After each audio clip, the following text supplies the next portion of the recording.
जंजी पर मायावती का सबसे बड़ा दाव, क्या आकाश आनंद बनेंगे 2027 के चुनाव में ट्रंप कार्ड? चंद्रशेखर अखिलेश से होगी इस बार सीधी टक्कर, बीजेपी ने भी कसी कमर। हाथरस से होगा मिशन 27 का आगाज, चढ़ेगा सूबे की सियासत का तापमान, क्या युवाओं के सहारे मायावती लिख रही कोई नई सियासी कहानी? अखिलेश ने भी अब कमान संभाली। यूपी की राजनीति में अक्सर यह कहा जाता है कि जब चुनाव करीब आते हैं तो हर पार्टी अपना सबसे बड़ा पत्ता खोलती है। कोई जातीय समीकरण साधता है, कोई विकास का मुद्दा उठाता है, तो कोई नए चेहरे पर दाव लगाता है। लेकिन इस बार बसपा ने जिस चेहरे को फिर से मैदान में उतारने की तैयारी की है, उसने पूरे सियासी गलियारे का ध्यान अपनी ओर खींच लिया है। सवाल सिर्फ इतना नहीं है कि आकाश आनंद की वापसी हो रही है, असली सवाल यह है कि क्या मायावती को 2027 का ट्रंप कार्ड मिल गया है? क्या अखिलेश चंद्रशेखर आजाद से सीधी टक्कर अब आकाश आनंद की होने जा रही है? आखिर क्या कुछ बीजेपी की तैयारी है? चलिए आपको सब कुछ बताते हैं। दरअसल 27 के चुनाव की तैयारियां अब खुलकर दिखाई देने लगी है। बीजेपी अपने संगठन को मजबूत करने में जुटी है, जबकि सपा लगातार जमीन पर सक्रिय है। वहीं कांग्रेस युवाओं के मुद्दे को उठा रही है। नगीना सांसद चंद्रशेखर आजाद दलित युवाओं के बीच अपनी पकड़ बनाने की कोशिश कर रहे हैं। ऐसे माहौल में बसपा भी अब नई रणनीति के साथ मैदान में उतर रही है। पार्टी प्रमुख मायावती ने अपने भतीजे आकाश आनंद पर एक बार फिर भरोसा जताया है। खबर है कि करीब 2.25 साल तक सीमित राजनीतिक भूमिका निभाने के बाद अब आकाश आनंद फिर से जनसभाओं में नजर आएंगे। 10 अगस्त को हाथरस से उनके चुनावी अभियान की शुरुआत प्रस्तावित है। इसके बाद जेवर समेत पश्चिमी उत्तर प्रदेश के कई इलाकों में उनकी सभाएं होंगी।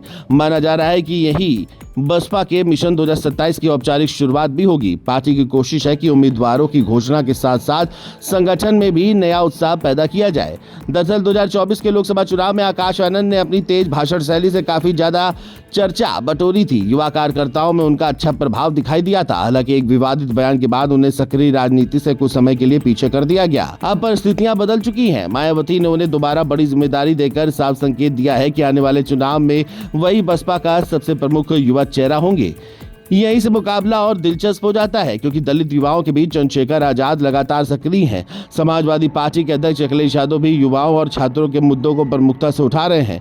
कांग्रेस भी रोजगार और पेपर लीक जैसे सवालों को लेकर सरकार को घेर रही है। ऐसे में आकाश आनंद के सामने सबसे बड़ी चुनौती सिर्फ बीजेपी नहीं, बल्कि विपक्ष के उन्हीं दलों से भी होगी जो पहले से युवा मतदाताओं के बीच अपनी जगह बनाने की कोशिश कर रहे हैं। जानकारों का मानना है कि आकाश आनंद का सबसे बड़ा फायदा उनकी उम्र है। वो खुद जंजी पीढ़ी से जुड़े नेता हैं। सोशल मीडिया पर उनकी पकड़ पहले भी मजबूत रही है। युवाओं की भाषा में बात करना, सीधे संवाद करना और डिजिटल माध्यमों का इस्तेमाल करना उनकी शैली का हिस्सा रहा है।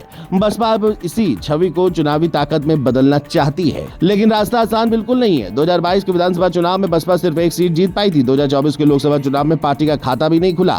वोट शेयर भी लगातार घटा है। जाटव समाज में मायावती की पकड़ अभी भी मानी जाती है, लेकिन गैर जाटव, दलित, पिछड़े और मुस्लिम वोटों में पहले जैसी स्थिति नहीं रही।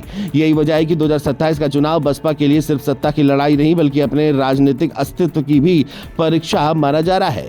इसी कारण पार्टी ने हाथरस और जेवर जैसे इलाकों से शुरुआत का फैसला किया है।